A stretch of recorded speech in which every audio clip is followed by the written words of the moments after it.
Siamo in compagnia di Tiziana Zanette, presidente Sar Optimist Conegliano e Vittorio Veneto. Oggi questo convegno qui al Dina Orsi e Conegliano, il perché di un convegno dedicato alla violenza purtroppo che la donna molte volte nelle mura domestiche subisce. Questo convegno è stato pensato e realizzato dal Sar Optimist International Club di Vittorio Veneto. Nasce per le molte sollecitazioni fatte dalle istituzioni comunali, dall'ULS 7 e dalle associazioni di volontariato. Naturalmente sono sollecitazioni fatte perché il numero delle donne con violenza domestica e stalking nel nostro territorio è in continuo aumento.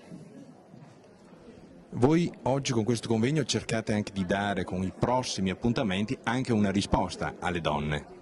Naturalmente sì, questo progetto prevede 5 step di realizzazione. Il primo step è quello con questo convegno di informazione, poi ci sarà il secondo step che parte il 22 di novembre con il corso di formazione per amministratori, insegnanti e associazioni di volontariato, poi ci sarà il secondo corso di formazione che parte il 7 e 21 febbraio del 2012, quello è per medici, psicologi, operatori del settore e forze dell'ordine.